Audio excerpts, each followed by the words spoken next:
All right, we're going to start now. So a quick welcome to all our viewers who are watching our live stream. Thank you for joining us. First, I'd like to welcome AUT graduate and filmmaker Sasha Erickson, who's made a short video on the Pacific Media Center 10 years on. So Sasha, if you'd like to come up. Let's give her a round of applause. So just speak into here. Hi, I'm Sasha Erickson, and I created the video that you're about to watch. So it was an interesting and imposing task that David set me to edit a whole decade's worth of work into a bite-sized video. So I'm not sure whether I managed to squeeze everything in there, but I hope that even if I didn't, you still get the feeling of the commitment, the drive, and the passion that goes into Pacific Media Center and the amazing amount of work that's gone into the center over the last 10 years. Thank you for coming tonight to celebrate with everyone, and I hope you enjoy the video.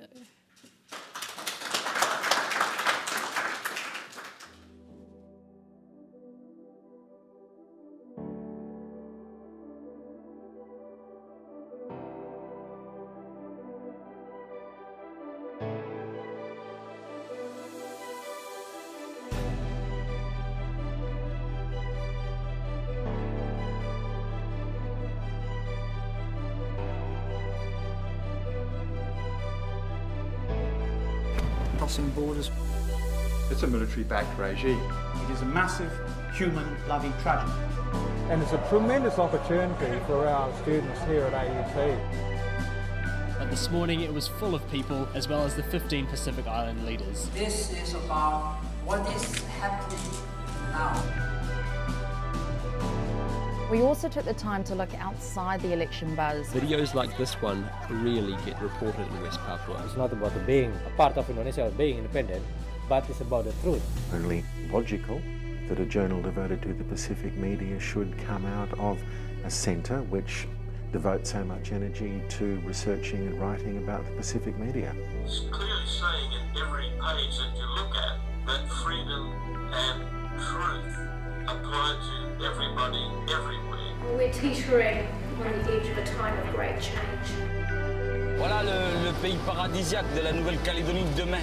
Voilà les futures routes des foreurs. It's very important that we have organisations like the Pacific Media Centre around because there's often not a lot of funding for Pacific projects, but also to have expertise and that idea of supporting work that's going out there. This is our history. This is some of the best stories of activism in New Zealand. There aren't Pacific people in major leadership positions. I think it's important that if you have a voice, you should use it. Here in the Pacific, climate change is a very real and dangerous threat and something that's affecting us. One of the things that I loved about working under the Pacific Media Center was it's such a hub of information for the Asia-Pacific region. They also taught me a lot about the in-depth and hard-hitting issues that are happening in the Pacific that nobody knows about globally. I owe a lot to PJR, PMC and David and Dow.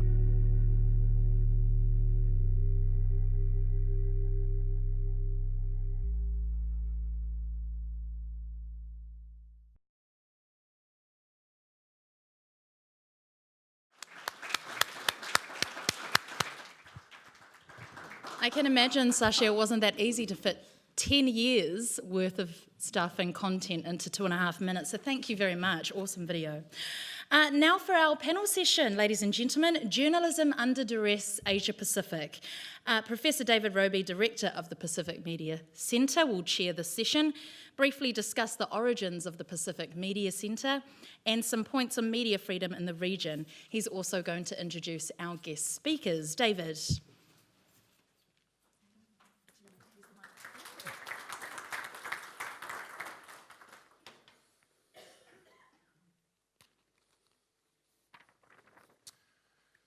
Tēnā koutou, tēnā koutou, tēnā koutou katoa. Greetings and pleased that you're sharing this with us. Thanks, Alistair. I'm just going to give you a bit of an overview of the Pacific Media Center. and not functioning.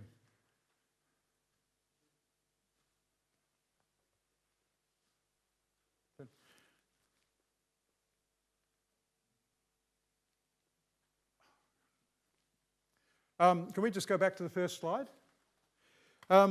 When the Pacific Media Center started, it was founded in AET a decade ago, October 2007, as you saw in Sasha's excellent video. It was launched by Lamonaval when she was Minister of Pacific Island Affairs. The region was actually facing a very turbulent era. And so Fiji's so-called coup culture, if I can have the next slide, please. Fiji's so-called coup culture had become entrenched by another coup in December 2006 by military commander Varinki Bainimarama.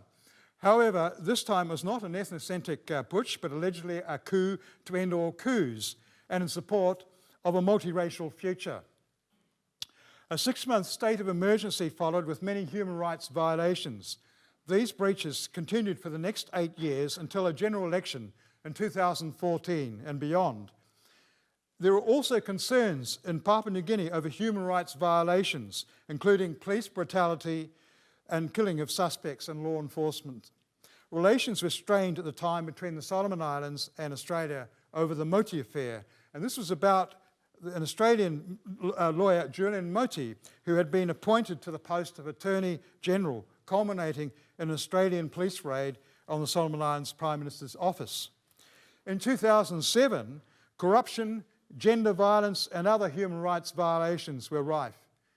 In the wider Asia-Pacific region, arbitrary, unlawful and extrajudicial killings by elements of the security services and political killings, including of journalists, were already a major problem in the Philippines, but not anything like the scale of President Duterte today. And in Timor-Leste, security forces carried out 9 killings that year in 2007, less than a third of the 29 of the previous year, and there are human rights violations against journalists and other civilians. Next slide, please. These circumstances were fertile ground for the establishment of both the Pacific Media Center here at AUT and its Pacific Media Watch Media Freedom Project as one of the first research and publication initiatives established under the PMC umbrella. The project was transferred to AUT's PMC from the University of Papua New Guinea and the University of Technology, Sydney, where it had been founded by ABC Four Corners investigative journalist Peter Cronau and me.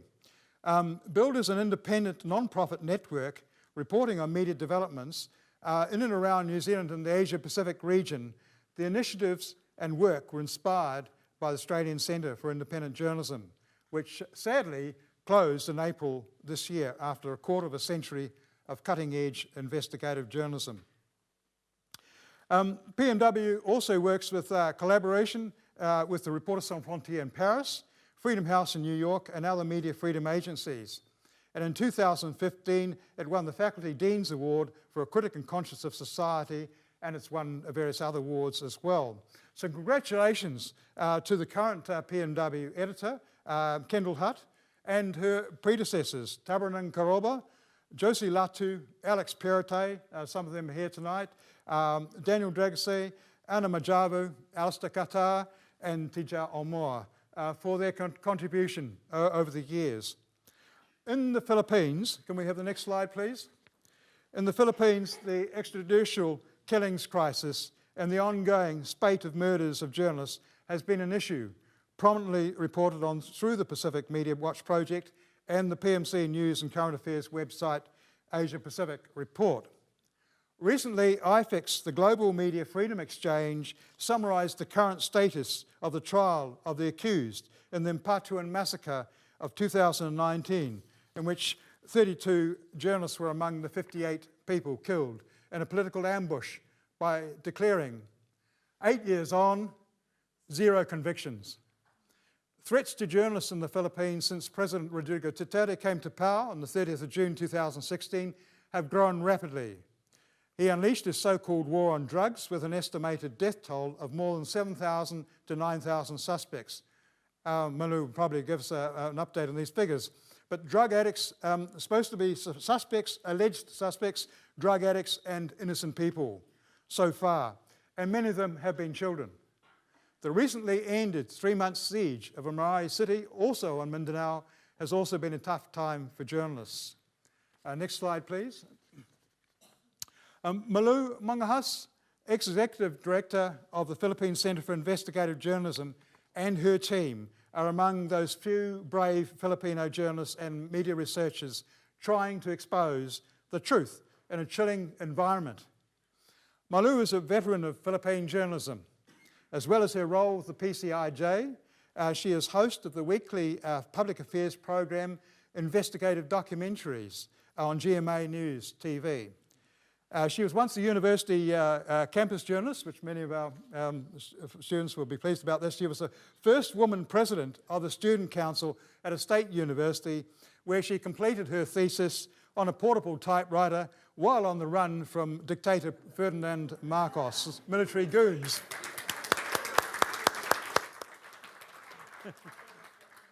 Malou was arrested and became a political detainee in 1980, yet still managed to finish her journalism degree with honours. A fellow of the Newman Foundation for Journalism at Harvard University in 1998-99, Malou has worked as editor-in-chief of a national newspaper, radio program host, executive producer of a TV debate program, and a very distinguished career all round. Malou has also conducted training on investigative reporting, data journalism, campaign finance, covering elections and uncovering corruption for journalists in the Philippines, and also many places in Southeast Asia and Africa. But I think this is the first time that you're here in New Zealand. Is that? Sorry. So I met Malou last year for the first time PCIJ in Manila while visiting, and was on sabbatical. But also subsequently in May this year, I was in Jakarta for the UNESCO World Press Freedom Day, and where she did a magnificent presentation there on war and drugs. So it gives me great pleasure to welcome you to Aotearoa, New Zealand, and to be on our panel this evening. And so closer to home in the Pacific, but equally ignored, and can we have the next slide, please?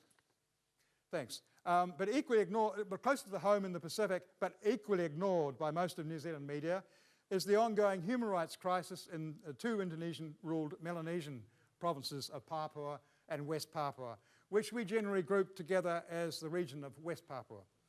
It has been very difficult, even dangerous, for journalists to go to West Papua independently.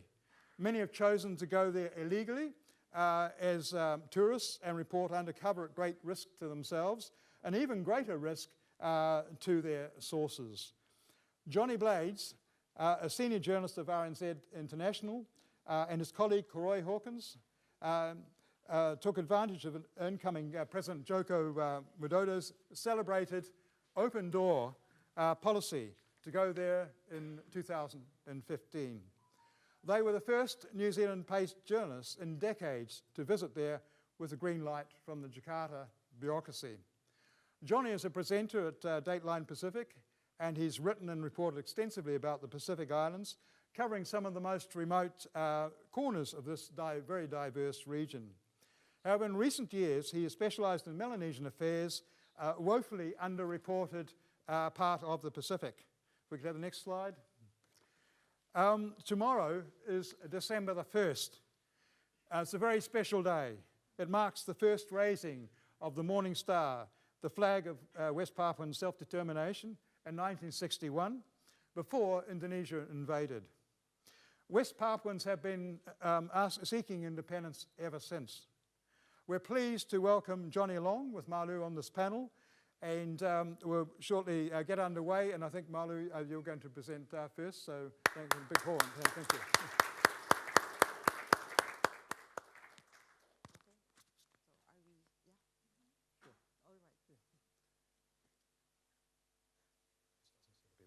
Okay.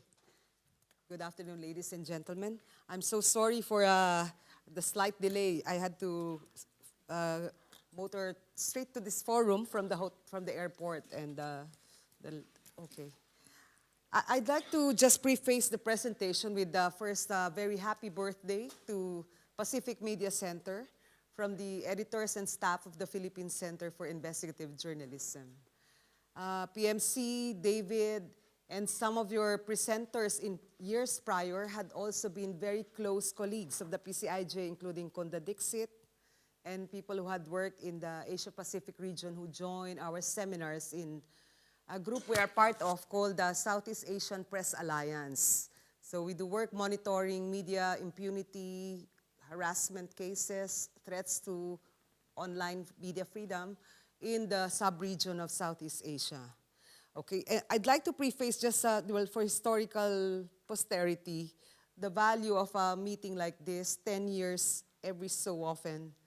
In 1997, I recall that, well, some groups were born, the Southeast Asian Press Alliance, and it was the Asian financial crisis that hounded us all. In 2007, when Pacific Media Center was born, I thought the world was in a better place, but actually Wall Street wasn't.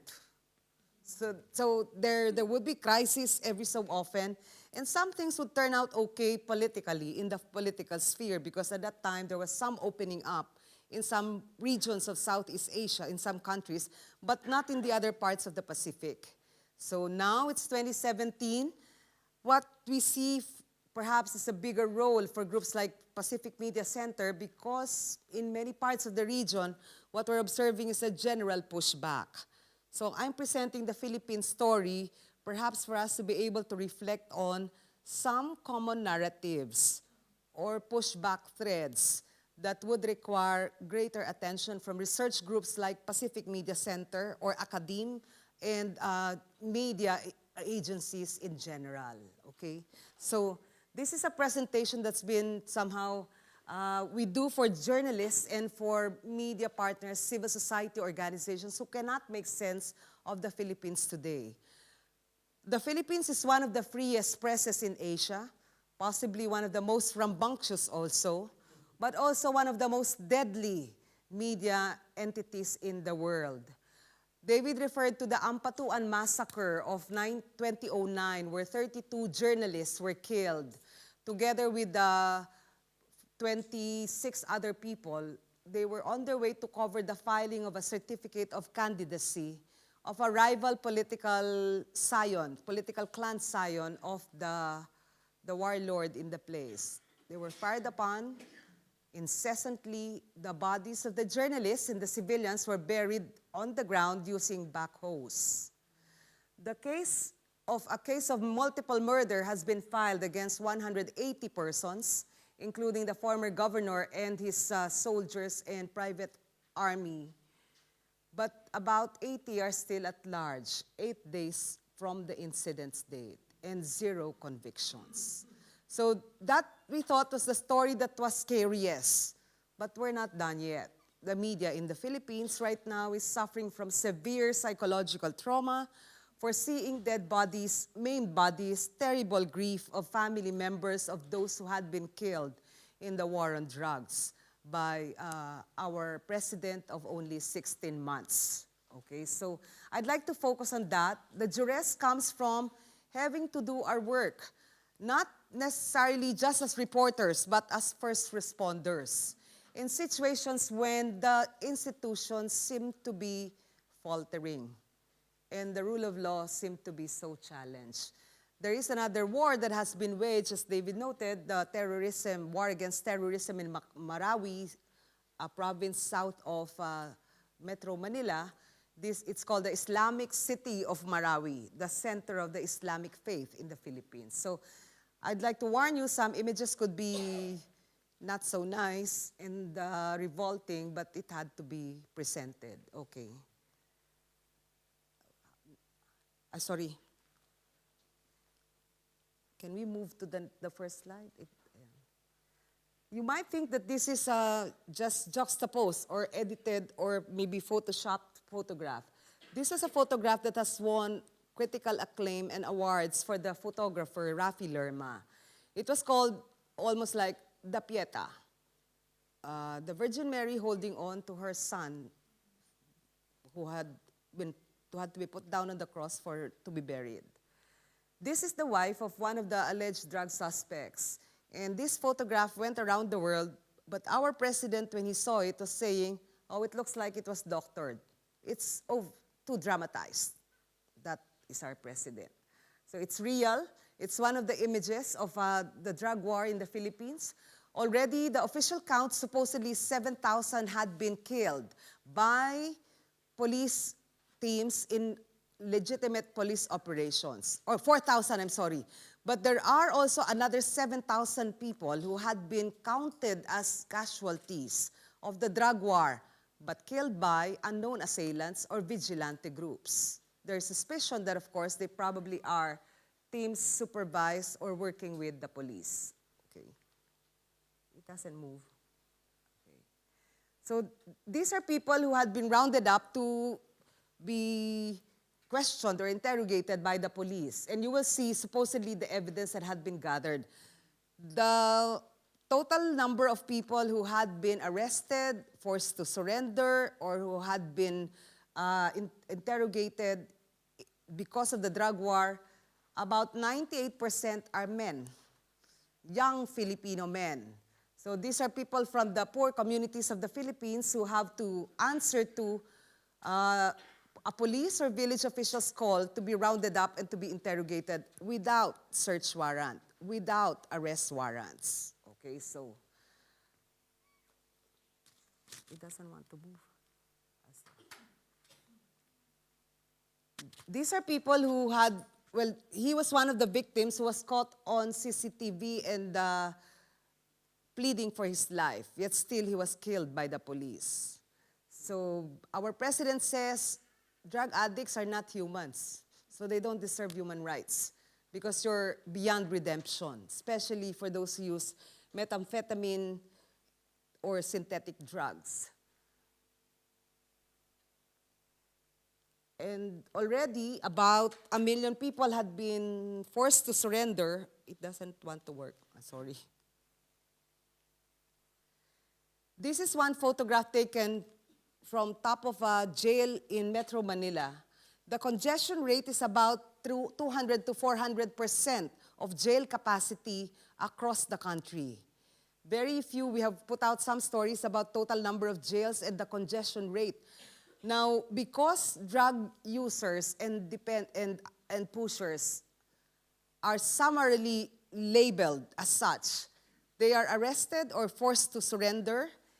And for those without any real cases, jails like this is where they would go without any clarity as to, well, further transgression on the rights of these people to counsel, etc. Okay, so this is the data that we want to present to show you that over the years, the number of drug users in the country supposedly correspond to different methods of actually counting them.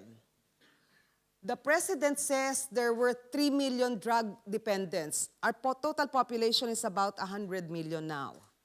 3 million drug dependents in 2015, when he came in as president in 2016. Days later, months later, he would shift from 3 million to 4 million. So PCIJ asked the people in charge, Philippine Drug Enforcement Agency, where is the 4 million coming from? Where is the 1.7 million coming from? This is the data of the Drug Enforcement Agency. This is the president's data. Now, for journalists and researchers, this is a big starting problem. If the premise is incorrect, we would actually have to throw out the window all our assumptions. 1.7 is based on a survey of the Philippine Drug Enforcement Agency. And the data would show that actually about 90% are first-time monodrug users, meaning not terrible. Maybe even for others, for medical purposes, they had to take cannabis oil or other drugs that are synthetic. President's data of 4 million comes from the police. They were counting the people who had been forced to surrender. But mind you, you cannot be counting 4 million as the number of people who had surrendered and therefore they're all drug dependents. Okay, I'm sorry, I put it. Okay, 7,000 persons, including 2,500 drug personalities. This was a few months back because the president had suspended the police role in the drug war on account of the murder of young Filipinos. One of them, called Kian de los Santos, I brought a book of Kian. PCIJ tried to actually engage with artists and journalists, bring them together to do innovative storytelling. So one comic book was written about Kian. Kian was one of the tipping points in a way. People expressed themselves as really critical of the drug war. Okay, so 3,600 victims of death under investigation. That's what the police calls those cases that are not counted as police operation casualties, meaning vigilante groups. We have a problem there about these people actually getting no justice at all, although they're killed summarily. The police would not even admit that this is their case. These are cases of unnamed vigilante groups. So we've asked the police, so there's so many guns going around, I mean, illegal, undocumented, unregistered. Does that mean also the police had failed in monitoring illegal guns? Look at the number of people arrested, 53,000.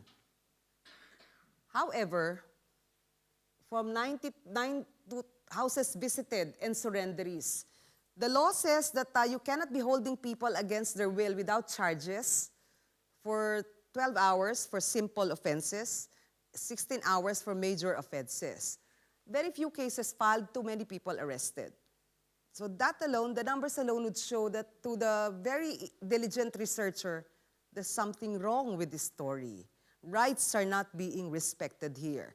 So we show this data to you just to point out that we have something wrong with this story. This is our president. He was mayor of Davao City, a big city in the Mindanao Island, southern part of the Philippines, for 20 plus years. As mayor, he actually had his playbook on Davao now being transplanted to the Philippines as his war on drugs. They arrest, they force the surrender of people. If you do not surrender, you will be labeled as a user or a pusher. You're in trouble also.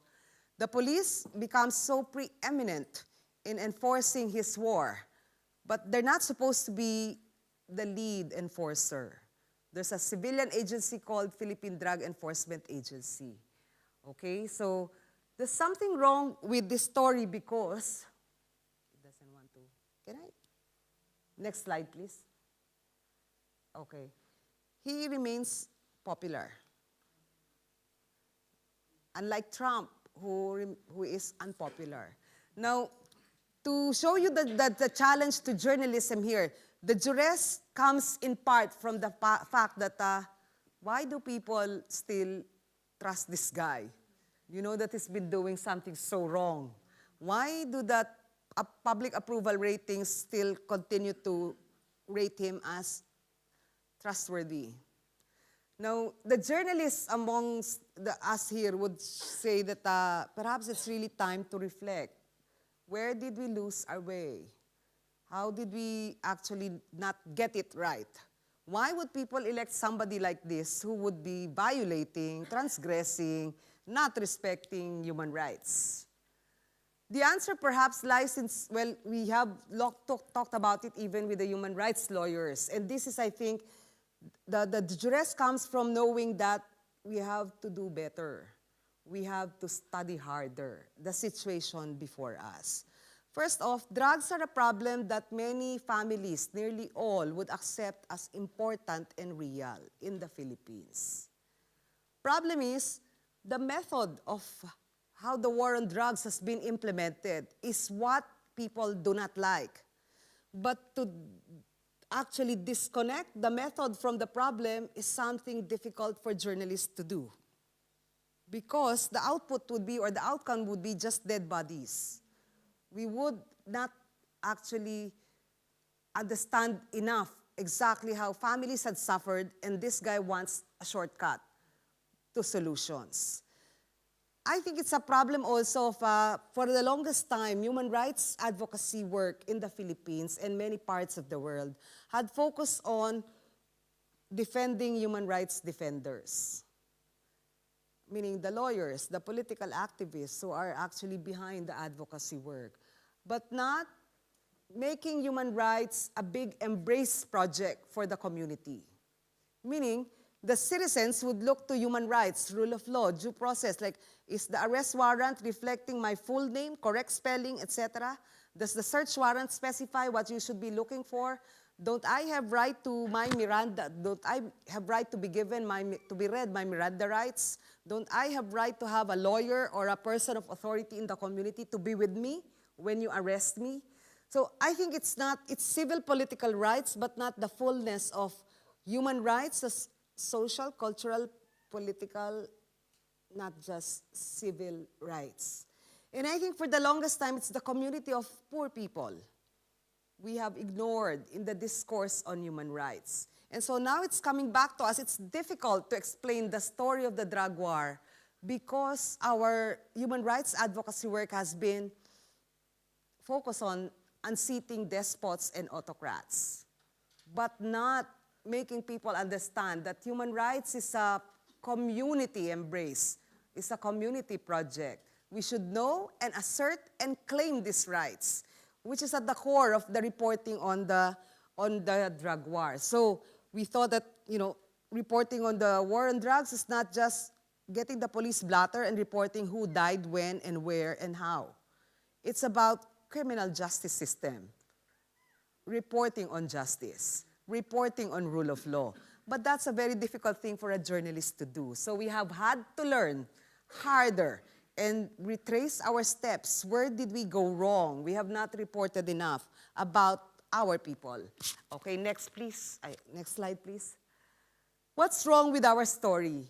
The rule of law is weak in the Philippines. This happens, this aberration, Mr. Duterte, the war on drugs, the martial law in Marawi, because we have many broken institutions in the Philippines.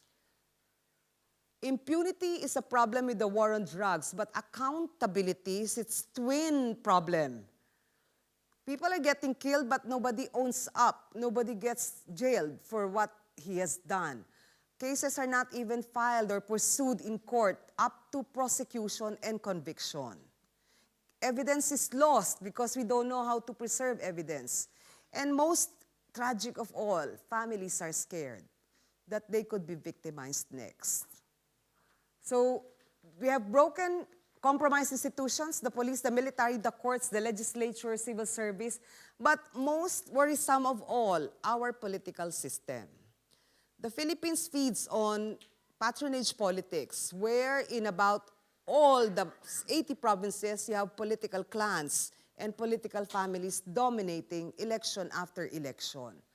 Problem is, from a culture of, or a system that was so transparent before Duterte came to power under Benigno Aquino III, the daughter of Cory Aquino and Ninoy Aquino, we suddenly had a situation of opaqueness.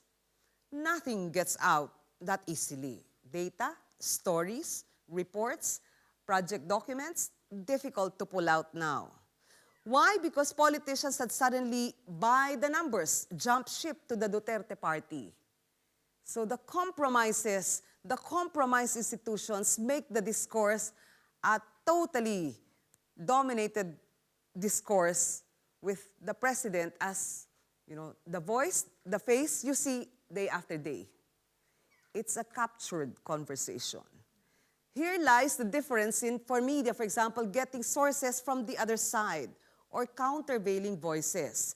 I think the problem here is the Japanese have this sense that, the nobility of failure is if you fail, you own up to your sin. Nobody owns up in the Philippines. We tend to repeat and repeat the stories. I think in many parts of the world, we tend to rehabilitate the leaders who had been disgraced, the leaders who had been accused of corruption or repression. They could easily get allies to be rehabilitated soon enough. So we think that Mr. Duterte, or perhaps the the dark populism that's engulfing most of our countries is in part because nobility has failed us in some of these countries. They have not acted well enough, fast enough, in a way relevant to the communities of the poor, the unlettered, the people who need their help the most. It's largely become an elite conversation. So when somebody like Duterte comes in, he gets elected in big numbers. When he says that he will kill suspected drug users and pushers, the police support him. People support him because it's an issue that resonates. But we have a gap in human rights work. So it's too distressing for media to see all these things that are not so right being accepted as correct and popular. Okay, so I mean, I was telling you, but you see, we're not supposed to be like this. We're a country that's civil. And so the sudden switch from open to opaque, I think historically in the last 20 years, nations of the region, Asia Pacific, have moved from open or opaque to open, opaque again. You see, for example, within the last 10 years, Myanmar had moved from junta to Suu Kyi, hailed as, the Nobel Prize winner, Peace Prize winner, to now a U-turn that's happening, not just in Rohingya, but also in many parts of the society of Myanmar, including access to information laws that are not quite okay. Cambodia, Hun Sen was celebrated significantly in the early days, I think mid-90s also, when he started to open up. But now, he had just demolished or abolished the lone political opposition party. So, I mean, Thailand, people have stopped, our colleagues have stopped calling it the country of smiles. They're not smiling that often now in Thailand. Okay, so Vietnam, Cambodia, Myanmar, Malaysia, I mean, there's corruption investigation against the Prime Minister. Our colleagues in ICIJ had seen that, but nobody wants to move. Okay, so, and the Philippines. So the pushback is all over. It's so distressing, so stressful really. But even worse because it compels us, the situation compels us to study harder, do better journalism, not just take the path that's, same before. It really is compelling, the situation. Okay, next please. This is how do we bring the story to readers? The war on drugs is a story singularly dominated by the police as source because the families are afraid. Because if you go to the lawyers' groups, they don't know really, they would have missed out on the details of the actual incident. Because doctors who take care of the families who had been traumatized, that's a confidential relationship. Because hospitals where the bodies are brought or morgues where the bodies are brought, they will not talk to you. It's a difficult story because it's a story writ in numbers, dramatic in numbers, but how do you make it resonate? Okay, so this is a problem for researchers and journalists. Okay, next please. Question the assumptions of state. It's difficult if the sources are not there, and then you'd have to do a lot more work. Composite data is how you could illustrate that your assumptions are wrong. But to get to that, that means a lot of work for the journalists, okay? We question the assumptions. So they say, total number of persons who surrendered, put it across the nation. Why are some of the regions of the country where supposedly there is a lot of drug-affected villages registering very few surrenderies? So you would just have to retake command of the narrative and look at other angles. Okay, next please. Illustrate the magnitude of the problem. People in some villages where no killings had been reported, they do not actually criticize the war on drugs because they feel comfortable and safe. Okay, they've not seen the bodies. But people whose villages had been visited, they just want to see it stop. So that pervasive sense of fear that you could be next, fear that it will not stop, fear that our family members would still be in trouble, lingers as a major handicap of journalists trying to get to the full story. Okay, next please. I think it's about the same in terms of, conflict-torn areas where war, Marawi was like that, people could not talk because it's only the military that has been to the place and it's been total devastation. Okay, next please. Pay special attention, I'm sorry, the prior one, the previous slide please. Pay special attention to the most vulnerable. The most vulnerable in our reading would be the women and the children. Well, the women, although a small proportion of the total arrested and surrendered, they're important because they are mostly family, well, the heads of families, and the children also. Kian de los Santos was one of 3 teenagers killed in September in a series that compelled the president to suspend leadership of the police on the drug war back to a civilian agency. We looked at it as just a public relations stunt of the president. Okay, so we looked at it as, and asked them, what is your plan? If you return it to the civilian agency, they have no money, no people, no resources. Is this really just a joke? And the police will not be part of it. Last week, the president said that the civilian agency has not done its work well. The drug war will return to the police again. So, I mean, you see how really ambivalent the president is in ending this drug war. Thank you. Next, please. What we've tried to do, this is beyond the journalist's work, is, well, expose secrets of the war. So look at the documents that define the war in terms of, for example, this one is a template for affidavits that the police had done. So in the template, you are supposed to list who do you know in your neighborhood has used drugs or is buying drugs. So you are supposed to rat on your neighbors. Okay? So what do you think is his occupation? Where does he get his income? I mean, these are extrajudicial confessions not allowed in any jurisdiction that respects human rights and rule of law. But that is happening. But the media had not been looking at this. We were trying to pull out protocols where the police has violated these protocols.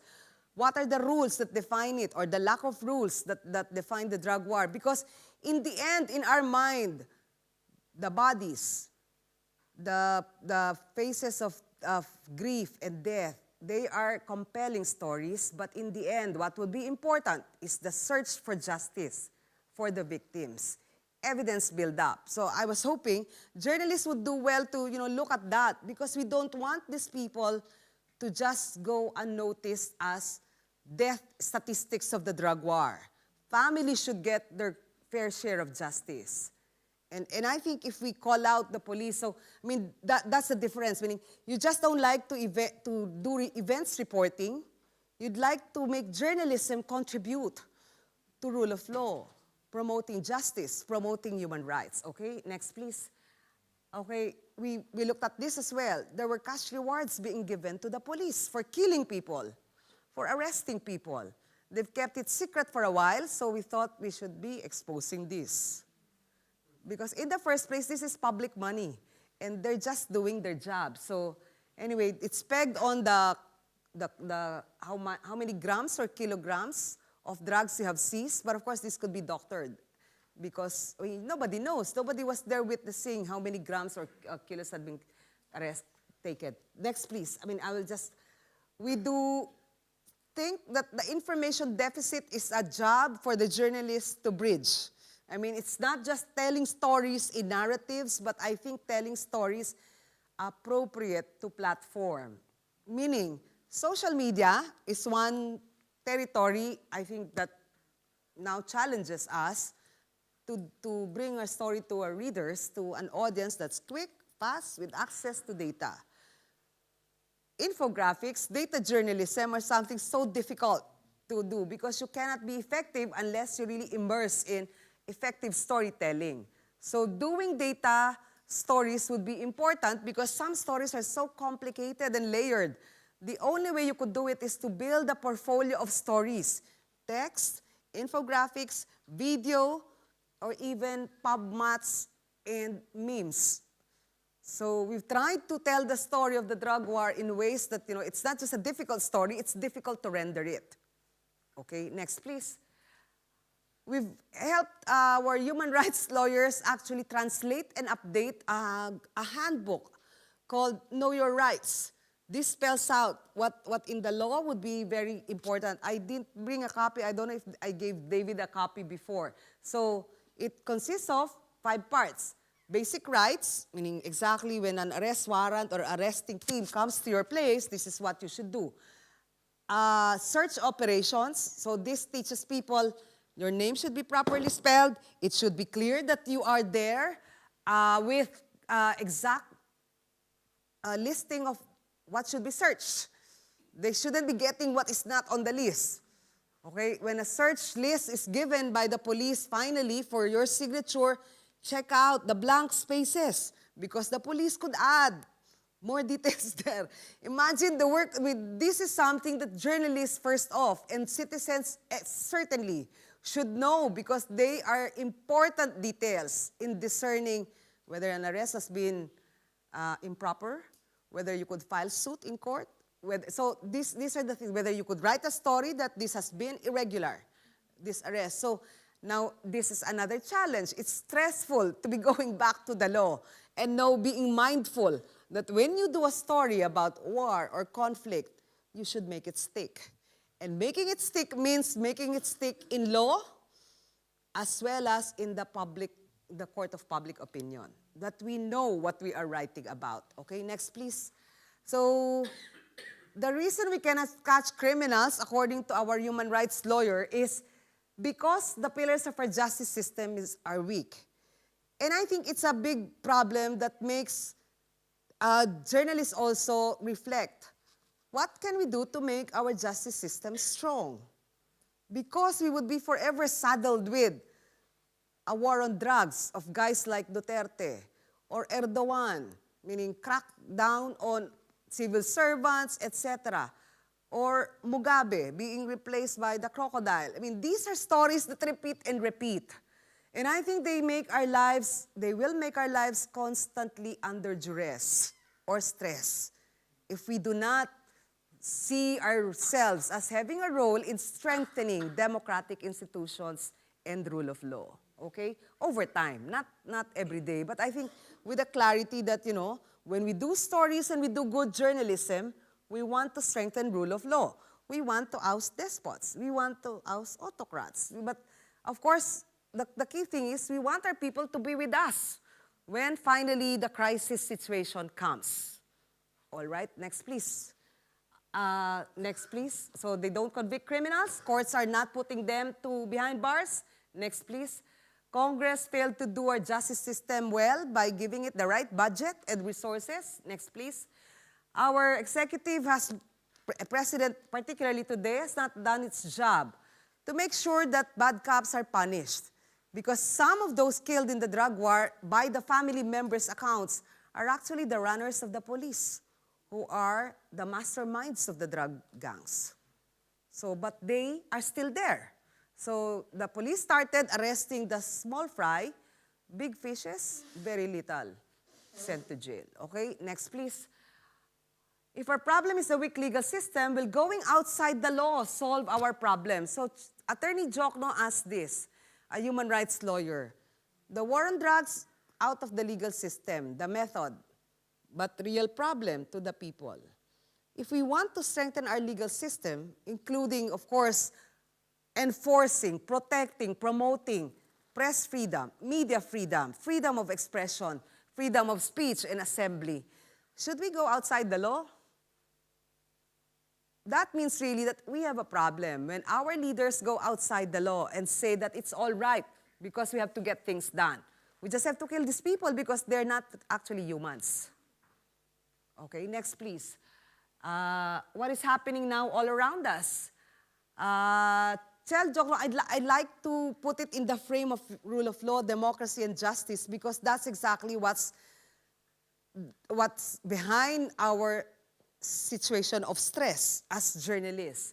Okay, people taking the law into their own hands, including our leaders, dispensing justice from the barrels of their guns, meaning that everybody could be suspect or could be targeted if they don't like you, deciding who are guilty and who are not, we don't even get our day in court. Okay? And using fear and violence to enforce the law, supposedly the law. Okay, this is the Philippine story today. It's a story magnified and repeated, perhaps in terms less acute in other parts of the region. It is a sad story, but it is a story that calls attention to the role of the journalist to actually continue fighting on. In the PCIJ, we have a saying that who blinks first loses. We don't want to blink first. We are beset with many other problems other than just the narrative of the drug war being captured by a police that wants to just kill people. We have a problem with a very vigorous and virulent social media community that calls out journalists as actually fake news community, okay? In the PCIJ and our colleagues in some other parts of the world, and I think here also, we first off agree it's a challenge. Trolls, misinformation, disinformation armies are real. I mean, politicians and corporate PR have hired them. But we don't like to use the word and spread the use of the word fake news. Because at core, it's really misinformation, disinformation, propaganda, and spin. The last time we checked, and you want to check also, the guy who had a franchise to the term fake news was Donald Trump. He called CNN and New York Times fake news. Okay, and I think he meant it in a way that's self-serving. I teach journalism until, I was teaching journalism until recent years. I don't like journalism to be diminished by the term fake news, because news is never ever fake. News should be fact-based, actually. I mean, I worry that, people use the term so loosely without really being clear what it includes, what it excludes. I think the sense of people is, it's a fancy term, easy to spread it around. But it's really at core, misinformation, disinformation, propaganda, spin, hate speech. And mostly by political partisans and paid political partisans. Now, we have a problem with people saying that, our president has been using a lot of trolls, paid bloggers. Again, if we are to promote rule of law, the very nuanced picture here is everybody has a trolling tendency. Because we want to be activists or teachers, we take part in the conversation. But not everybody is a paid troll. So we'd like to distinguish again that conversation is so nuanced. That's why it is stressful. So it's not just, same, old frames. But the problem really here is people have a right to express themselves. But also, people do not have a right to manipulate and capture the conversation. People have a right to actually say their piece, but also must be transparent about who they represent and what they stand for. The problem right now is media gets lost also in the conversation. Imagine how trolls could actually invade all the things that you said and your media network would be disproven as credible. Now, we are looking at the issue of trolling also in social media because things could move fast in countries of the world where there is a polarized community, including the Philippines. There was talk of a revolutionary government that our president wants to install, meaning throw out the Constitution, fire all of them, from the Ombudsman to the Supreme Court Chief Justice, impeach them. And it's a real threat, people think.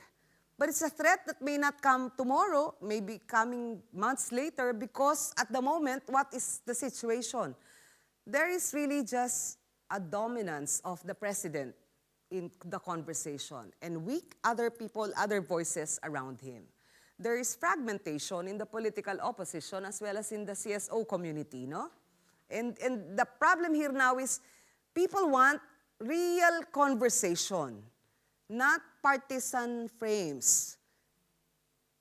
And if social media could probably be in this situation, if it's finally declared revolutionary government, we go back to pre-Cromanian period, Philippines no more democracy. I think people in social media would say their piece and prevent it. So there is something good to it also, including the role of the media, but we're not alone anymore in this pursuit. Truth-telling has become, I think, the business of every citizen of the world. And which is why, even if the media is under duress, I think that duress and that stress should be shared with everyone. I think the Pacific Media Center is so important because when we cannot, you should probably help us tell our story. When we are under so much pain and trouble, it really eases the heart, makes it light. It gives you a light feeling that some people care, some people are monitoring, some people understand, and some people will pray that things will be better for your country. I think I didn't want to get into so many other details that probably you know so well. Last Friday, we put out a story of the media under Duterte. And we posted it together with our colleagues from the National Union of Journalists of the Philippines and the Center for Media Freedom and Responsibility that media impunity is no longer a case of acute impunity, meaning killing journalists. It could be a case of benign impunity, like restraining the flow of information, such as what is happening in many countries of the region. Like actually criticizing, embarrassing the media for things not related to journalism, but to the business affairs of our media owners. Okay, so for things like ignoring the truth and saying that, well, I will declare revolutionary government tomorrow. I think it's important. And the next day he will say, that was just a joke. I mean, journalism is never a profession of jokers. And it's so sad when the very highest officials of the land who are supposed to be your top sources, they give you jokes or they tell you something so catastrophic and then would days later disown it as just a joke. So that is the conversation, I think, that's so difficult and so testy for journalists to handle. No one says. Narratives that are layered, platforms that are layered, and that demand separate rendering of the story by format, by length, by mix of media. These are the challenges that make journalism so stressful under conditions today. But I hope with the Pacific Media Center also keeping watch, holding our hand, we could do journalism better and probably make some home runs, like, get our problem out or get the problem of the America out, and we would be better off as a community of nations respecting rule of law and aspiring to have justice for the people who had been killed without due process. Thank you very much, ladies and gentlemen. Happy birthday again to Pacific Media. And your turn now. Sorry, I am having difficulty with that. No, you're it's fine. okay. Thank you. Thank you very much, Malou, for that incredible insight into just the challenges that you face, the issues that you have to tackle in breaking down these issues to your public, but also the importance of media outside that country as well, that they tell your story as well, sort of outside the community. So before we move on, I'm going to ask everyone to stand while we have a minute's silence for the victims of extrajudicial killings and the Impatuan massacre in the Philippines.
Thank you, everyone. You may now take your seats while we continue with Johnny Blades and your presentation. Thank you, Johnny.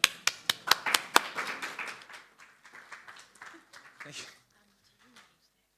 No, it's good. Talo Falava, Selamat Pagi. Thanks very much for coming tonight, and thanks for having me, PMC and David.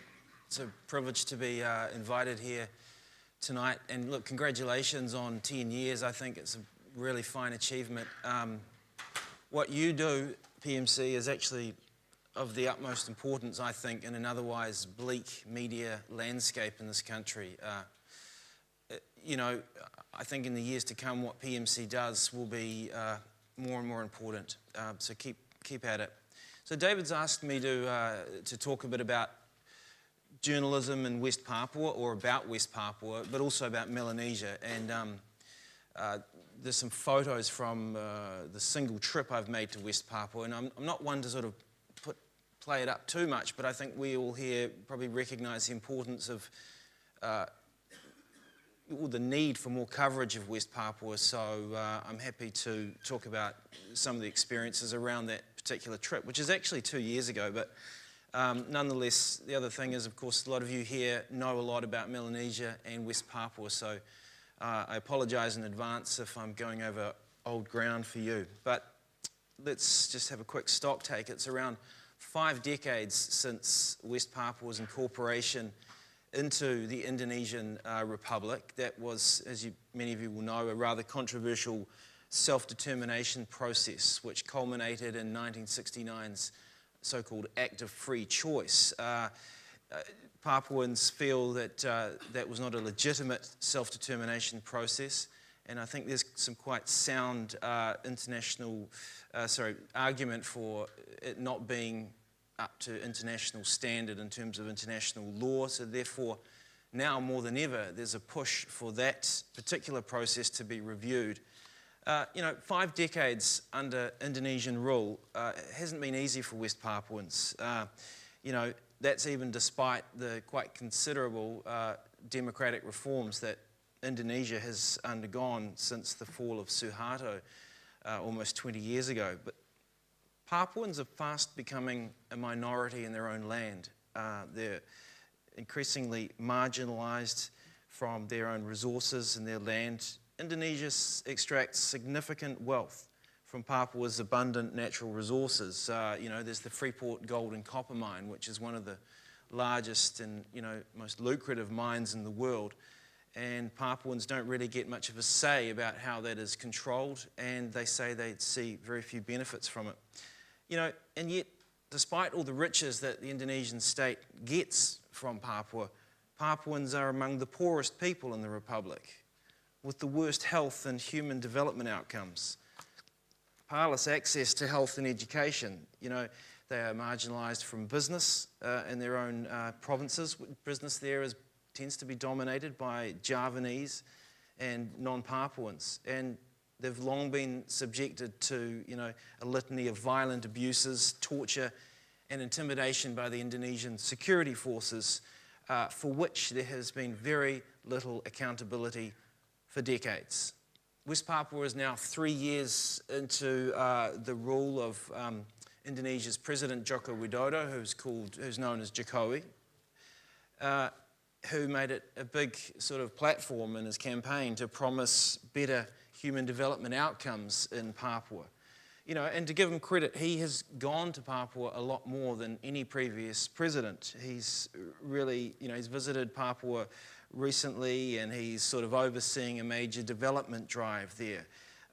He promised to address human rights there, and he actually convened a team, his Minister for Political Affairs, Luhut Panjaitan, about almost 2 years ago, created a team which was going to address some of these human rights abuses. It had people from various state agencies and the police and military, but to date, very little has come of that. So that is an area of concern. But one of the things Jokowi did, which was initially welcomed, was he announced that he was lifting the media restrictions on foreign journalists visiting West Papua. And my colleague at Radio New Zealand, Koroi Hawkins, and I were among the few beneficiaries of that particular policy to lift the ban. So we went in late 2015.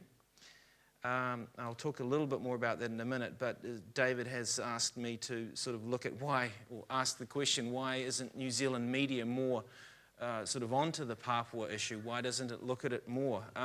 That's a good question. I actually think we could expand that to the whole of Melanesia because, in New Zealand, I think, we're a Pacific country. I don't know how you all feel about that. I certainly think we are, and I tend to think of us as Polynesia, right? And certainly before I worked at Radio New Zealand, I knew things about Polynesia. I knew nothing about Melanesia, and I just couldn't believe the plethora of interesting stories when I got there. That was back in 2000. And at that time, when you look at what was happening in Melanesia, Fiji was having its coup and an army mutiny. Solomon Islands had a coup that year. The ethnic tensions had brought the country to its knees. Bougainville over there in Papua New Guinea was just coming out of a long and protracted, bitter civil war. I mean, stuff was happening, and then there's West Papua. I think when you ask why the New Zealand media has been so slack on Melanesia, I don't know whether it's because of ignorance or a lack of resourcing, perhaps, maybe prejudice. Perhaps it is, a combination of these things. But certainly what drew me to Melanesia was that it was so complex, and then there was so many stories about, I guess, human rights abuses, things that demanded attention.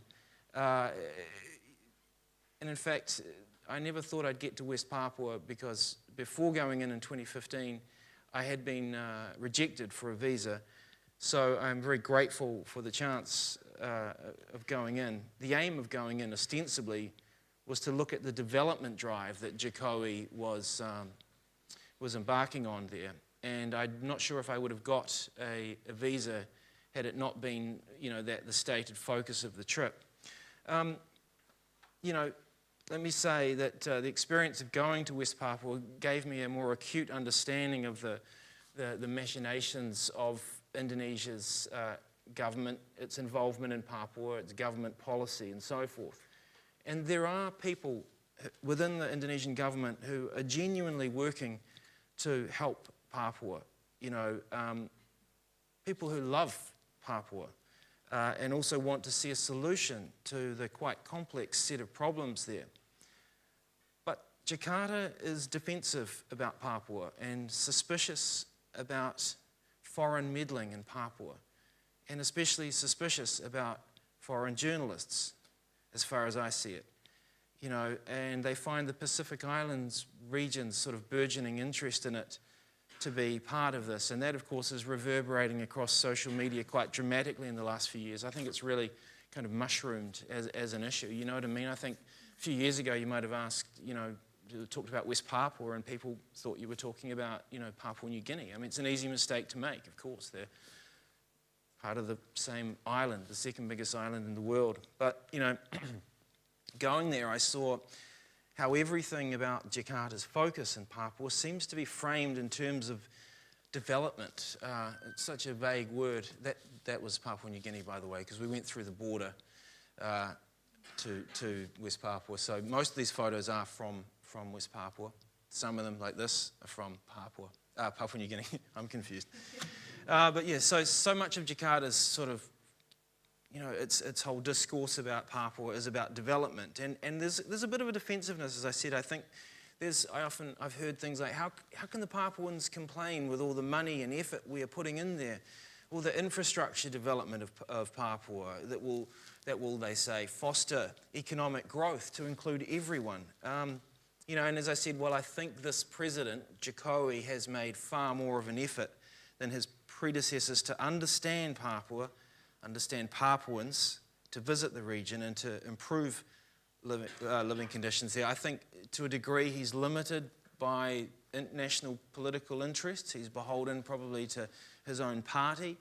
And his focus on development is unlikely to quell the discontent with Indonesian rule among Papuans. And that, to a large degree, relates to their historic core grievance about what they see as an illegitimate self-determination process. The act of free choice involved just over 1,000 West Papuans voting to go with Indonesia. They voted under duress, and they were less than 1% of the population of Papua at the time. Doesn't seem very fair.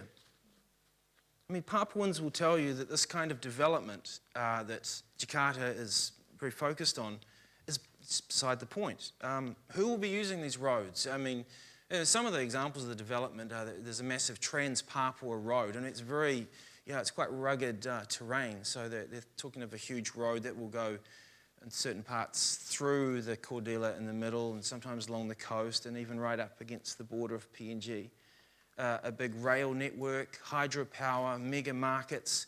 So the Papuans say, who will be using these roads, the power and trade networks? There's a feeling that non-Papuans and the security forces are the ones who'll stand to benefit, or at least to cement their place and their hold on the centres of power in Papua through these developments, more so than the indigenous Melanesians.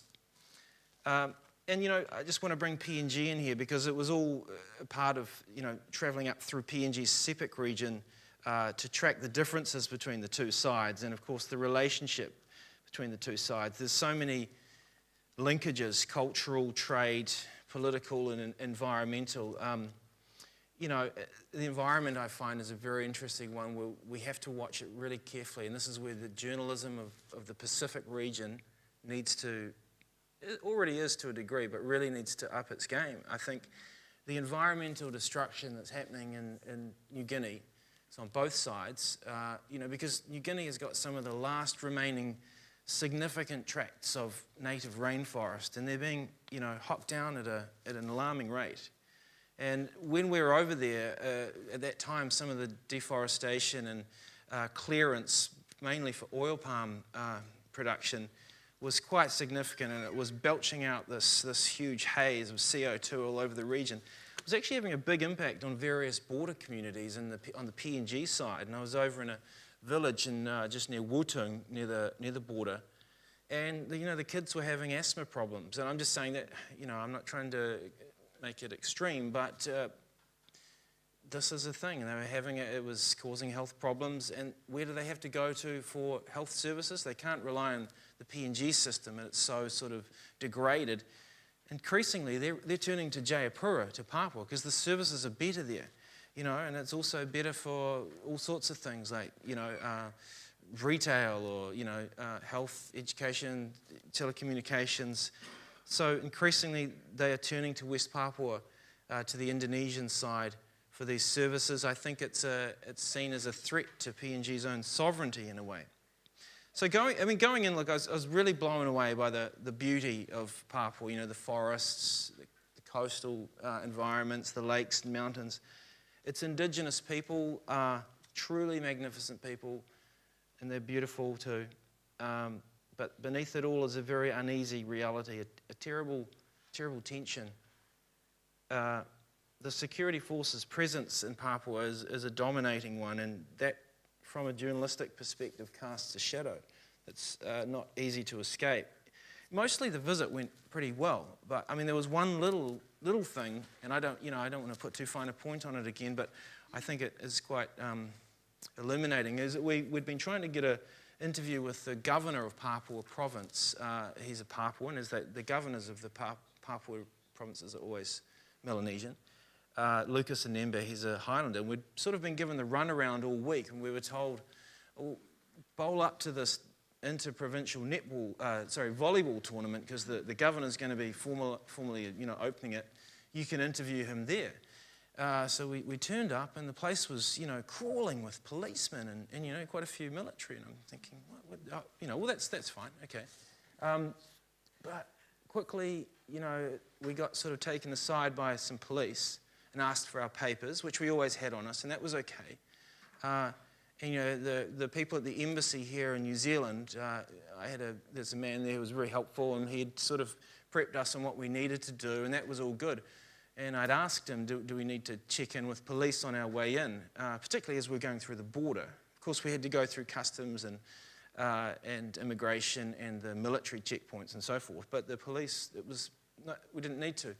But then the police said, well, you did need to, and you didn't. So, you know, you get that heat, and it's pretty scary. We had to be in a room, we got put in a room for a few hours while we waited, while they went and communicated with HQ. And it was, you know what I mean? It just starts to make you question what's going to happen. That's how things like that work. But I think it illustrates a couple of things.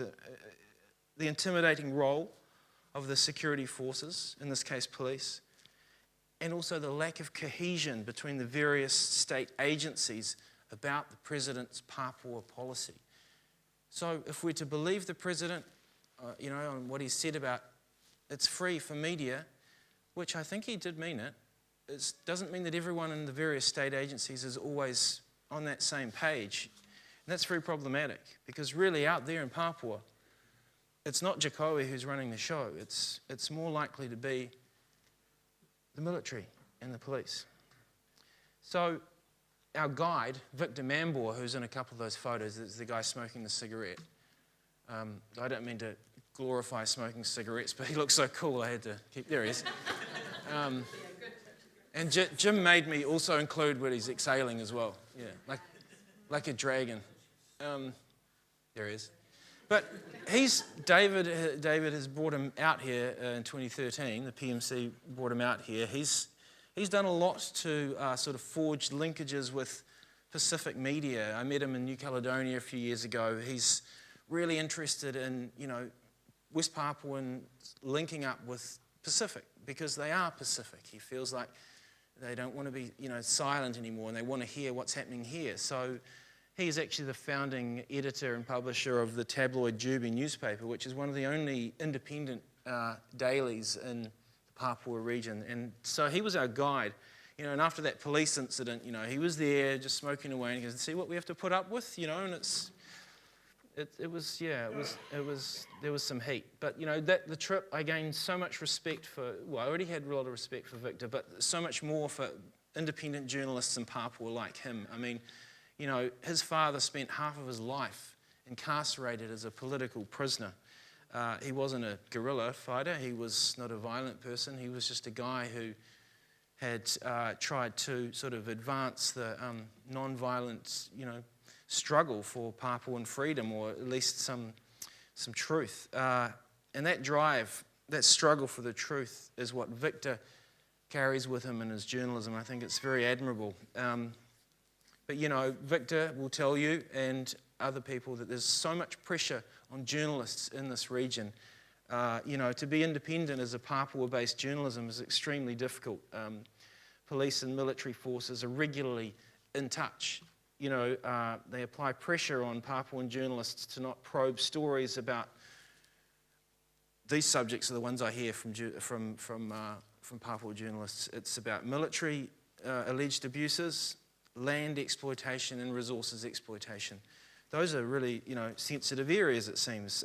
Some Papuan journalists have been killed, assaulted, and routinely intimidated in recent years. This is catalogued by Indonesia's Independent Alliance of Journalists.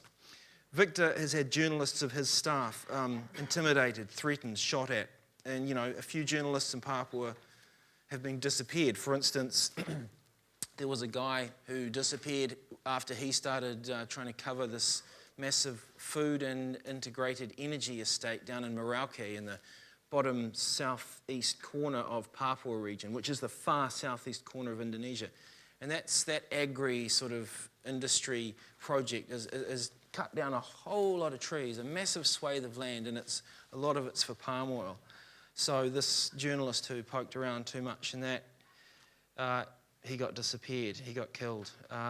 Bribery is also quite rife among journalists in Papua. So that is not unusual in Melanesia as a whole. There's a lot of backhanders going on, and it really compromises journalism in Melanesia. And then you have the Indonesian state media, which really tends, I think, to run I think, imbalanced stories about Papua. It just seems it lacks nuance. It's always very easy for, Papuans to be automatically blamed in Indonesian media for violence and unrest. It's easy to call it separatism or tribal violence, And I imagine, Malou, I don't know, I don't want to... Philippines is a particularly egregious set of examples, but, if you can discredit someone as a separatist, it's easier to take them out. You know what I mean? Just like you can call a political opponent in the Philippines a drug dealer and take them out.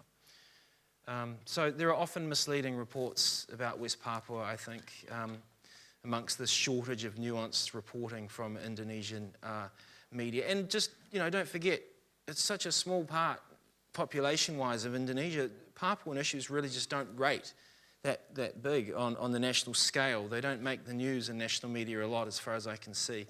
There's a lack of trust there. There is this core problem of trust between Papuans and the Indonesian state. I mean, look, there's plenty of non-Papuan people who are totally in agreement on that, I think. People who live there, they get on very well with Papuans. There's just a lack of trust after what has gone on over the decades. A member of the Commission for Disappeared and Victims of Violence, that's called Contrast in Indonesia. That's probably, that's the major independent human rights organisation in Indonesia.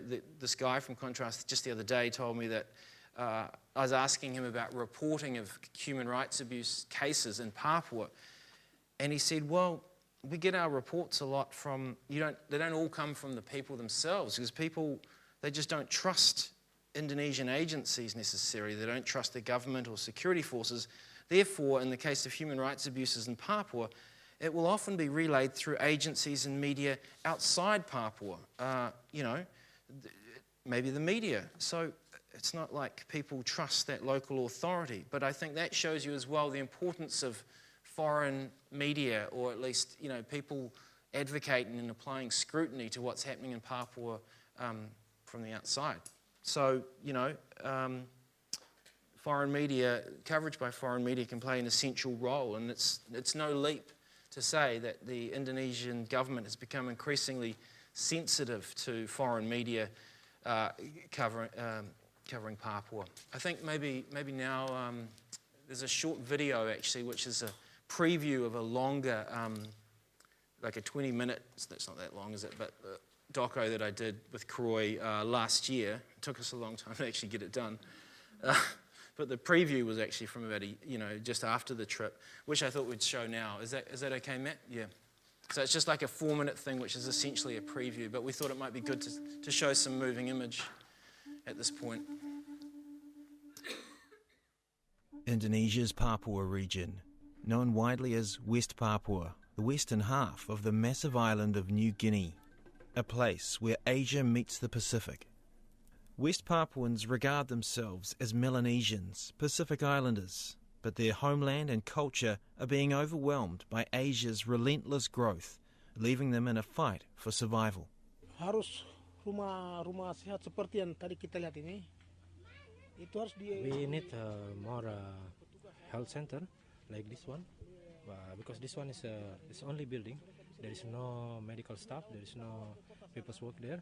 They close the school and they build a new one. So far from here, 7 kilometers. The weather is not good here.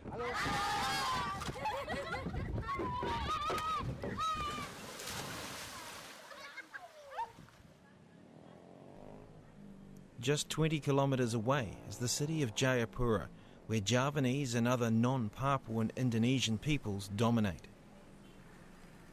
Migrants from other parts of Indonesia have resettled here, living in relative comfort and steadily outnumbering the indigenous Melanesians.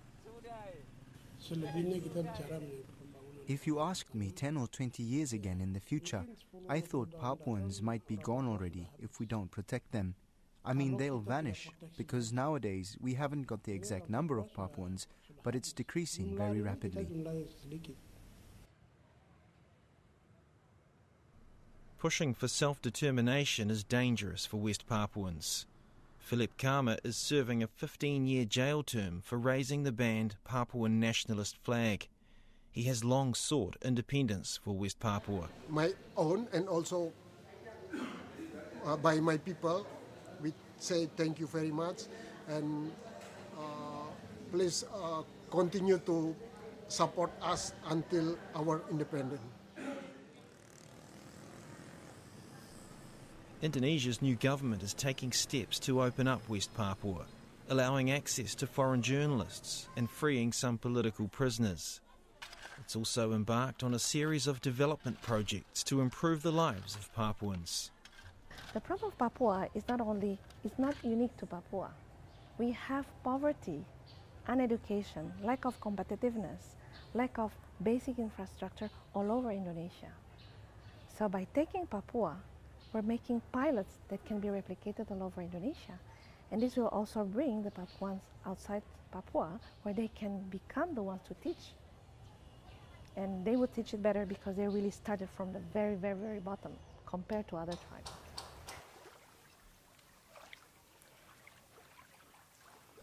For some, there is a possibility of real change in West Papua, but others doubt the government's commitment and think they'd be better off without Indonesian rule. Ya, kita lihat beda dengan dorang. I think because we have our customary law here, working for a long time ago, then I believe that it will be good for us compared with Indonesian law. And I also thinking that we are Melanesian, we are not Asia, so we should take our culture back. We should fight for that, and we should use our customary law here to protect our people and our land.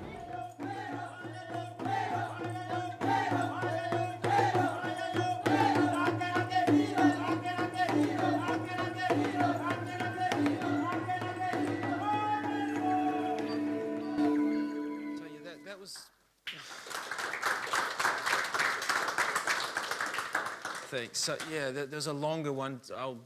We could maybe make the link available later on. But actually, not a lot of people actually saw the doco. I'm probably not that good at the hustle, but I think I was glad that one of the things that came out of the whole process was that there was an increased sort of communication with the Indonesian government. It's as if it fostered this sort of bid for greater understanding, because I think the Indonesian government, according to the embassy here, feels there is a misperception about Indonesia in New Zealand, and they're probably right. It's nothing that, talking more together probably can't help, at least a little bit.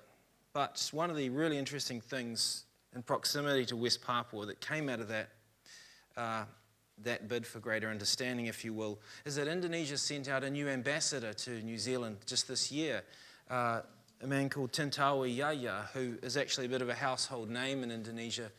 He was the host of the local, the Indonesian version of the TV show Who Wants to Be a Millionaire. He's also a country music singer with a string of quite, slickly produced albums behind him, and he's even played in Nashville. But, before he came out, he was quoted in the Jakarta Post as saying that his main mission coming out here was to educate the people of New Zealand about the provinces of West Papua and Papua. And I found that so interesting, that in all the vast great republic of Indonesia, he should centre on that small part of it, population-wise, as being of such interest. I think that indicates perhaps how important now the outreach that Jakarta is sort of deploying on West Papua in the whole Pacific region really is. Jakarta is sensitive to the activism that's growing in New Zealand. For instance, the demonstrations that take place each year around some of the important West Papua dates. Those demonstrations used to be pretty small. They're growing bigger. And there's a real uptake among Māori and Pacifica people as well, young people.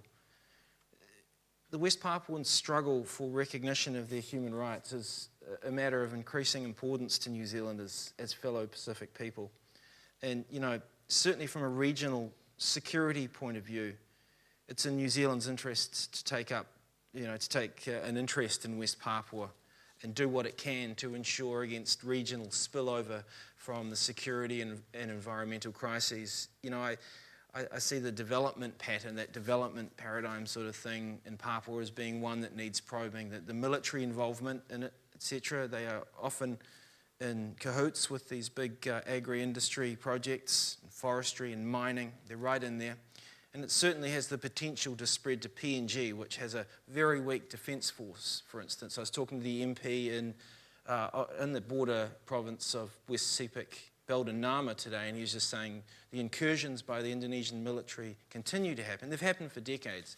But he's saying the PNG Defence Force is a joke. He's a former soldier, and he's just crying out for more resourcing for the Defence Force.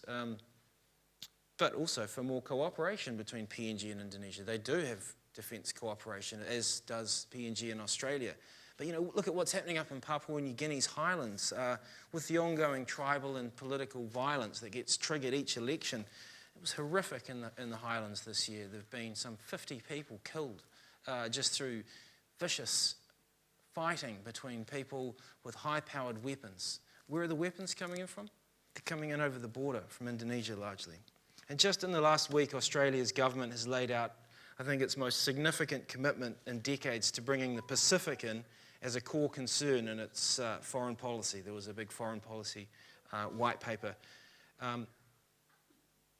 You know, and I think Canberra is coming around to this thinking more and more because PNG has this growing defence relationship with Indonesia, as I mentioned, but this sort of thing troubles the Australian government, the prospect of losing influence in the Pacific, particularly in New Guinea, to the likes of China in particular. Therefore, this is New Zealand's concern too. And I just want to sort of near an end by saying that we have a good reputation among Pacific Island countries in New Zealand. We're seen as an honest broker. You know, most of you probably know that from your travels in the Pacific. There's real goodwill currency there to use for good ends. Look at Bougainville. That's a conflict, you know, ridden place in Melanesia, and New Zealand played a key role in facilitating a peace process there. It was one of our major foreign policy successes of the last, well, ever. And you hardly hear about it, right? They should be singing it from the roofs. It's crazy. So there is the potential to play a role in a solution or improvement in West Papua. And that's where New Zealand, I think, could probably display its leadership to Pacific Island countries, because West Papua is of huge importance to Pacific Island countries. The West Papua diplomatic surge in the last few years, sort of in proximity to the inception and now the operations of the United Liberation Movement for West Papua, has been quite remarkable. They've got greater representation in the region at the Melanesian Spearhead Group, and in conjunction with a coalition of around 7 Pacific Island governments, they're now regularly taking up their concern about West Papuan human rights, if not the self-determination issue, at the UN. So there's a lot happening, and media really is important to that. I mean, I'm interested to hear what other people think about how media in this country and in the Pacific region can go about, you know, doing more coverage in general of the Pacific Islands, and especially West Papua. But for now, sensitivity about that diplomatic campaign about West Papua by the Pacific has really has picked up pace. Just wrapping it up, what are the challenges ahead? For instance, I think there are hopes with this diplomatic progress for better coverage on rights abuses and self-determination causes, but you know, Indonesia is throwing a lot of resources at countering the self-determination drive. Aid relationships with Pacific countries are growing. Look at Samoa. You know, Indonesia and Samoa have got a close-knitting relationship. Ambassador Tintawi went to the Pacific Islands Forum Summit in August or September, and there was a protest about West Papua there by some local people. And, you know, the ambassador and some of his colleagues held a press conference and lambasted local journalists for asking questions about West Papua. There were raised voices. It just seemed like an unfortunate incident in a way. Is that showing how a government is trying to control the message outside its own country? I'm not sure. They were saying, hey, stick to the theme of the conference. But in fact, West Papua is a theme, is an issue of, as I said, very close to the heart of Pacific peoples. Why shouldn't they raise it? I think the pressures on journalists and on independent coverage of West Papua can be expected to continue, perhaps to increase.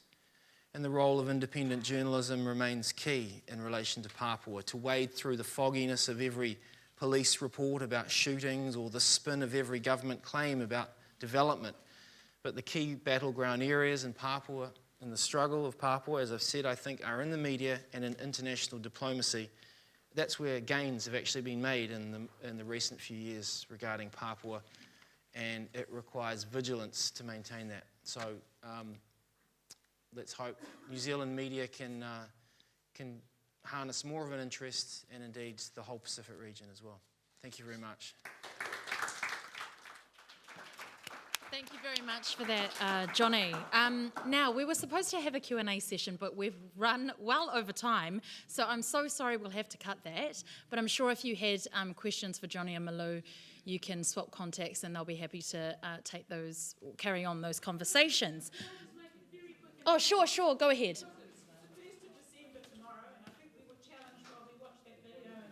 Yes. About the 1st of December and the importance it has to West Papua. And we are going to be raising the Morning Star flag in Aotea Square at noon tomorrow. And later on in the evening, about 5:30, there'll be another event in Wynyard Quarter organised by the members of the group Oceania Interrupted. Oh, fantastic. So you've got 2 opportunities to join with us on 1st of December. Fantastic, thank you very much, Mo. So 12 p.m. down at Aotea tomorrow, and later on 5 p.m. at Wynyard Quarter, was that? Fantastic, thank you. So that concludes the panel session. I'd like to invite Pacific Media Centre board member Hairia Raman and Dal Absidi up to do a special presentation before we wrap up. Thank you. Thanks a lot, Star. No, I'm okay, yeah. It leaves me now to do the vote of thanks, so please bear with us. Thank you firstly, Star, fantastic job. We'd like to express our thanks firstly to everyone who has made this event a success, in particular on behalf of the Pacific Media Center. Let me thank the following, I hope they're still here. Firstly, our thanks to AUT University for the significant enduring support that they've given us. In line with AUT's serious commitment to address equity and diversity issues, we at the Pacific Media Center would like to acknowledge AUT's tremendous support and look forward to more READ funding in the future. Representing AUT's management tonight, I hope you're still here, our thanks to Dr. Rossa Johnson. Rossa? He had to go, okay. Yeah, because he was representing, of course, our Dean and the Vice-Chancellor. Thanks also to Professor Berin Yanikaya, our head of school. Berin, would you like to come and receive our token of thanks? Berin, can I just say on behalf of the Pacific Media Center, we are very grateful for your encouragement and your support, so thank you so much. Now, this event, thank you, Berin, this event is especially engaging with the charismatic presence of our two speakers. So thank you very much. Firstly, Malou Mangahas. Could you come and get the bouquet, please? Executive Director of the Philippines Center for Investigative Journalism.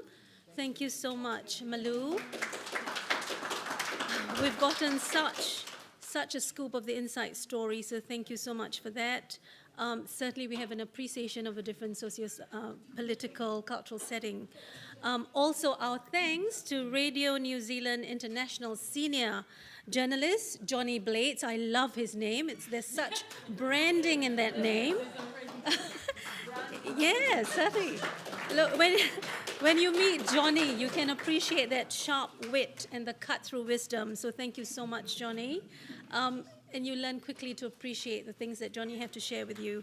So thank you so much for that. Thank you also very much to Associate Professor Lau Munava Winnie Laban. Are you still here, Winnie? Please, Winnie. Assistant Assistant Vice Chancellor Pacifica of Victoria University of Wellington, who we must say launched PMC as Pacific Affairs Minister in 2007. So thank you so much for celebrating this momentous occasion with us. Take your time, Winnie. Thank you so much. Oh, that's so sweet. Thanks a lot, Winnie. And of course, it is only right that we show our appreciation to our alumnus, Alista Carter from Tangata Pacifica, Star. Thank you very much, Star, for being such a superb master of ceremony. We're so proud of you and so pleased that you are ever ready to be part of our event. One more? Okay. Yes, of course, Sasha, thank you so much for the video, the opening video of 2.5 minutes, cramming the last 10 years of our lives at Pacific Media Center in that short span of time. That was amazing. Please, Sasha, come and receive our token of thanks.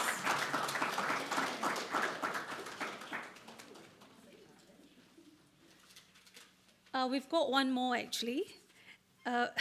Now for our close and grand finale, we would like to express a special thank you for our invisible helper and most committed volunteer, Del Absidy. Adam? Del, I promise you, Del has no clue that we planned this.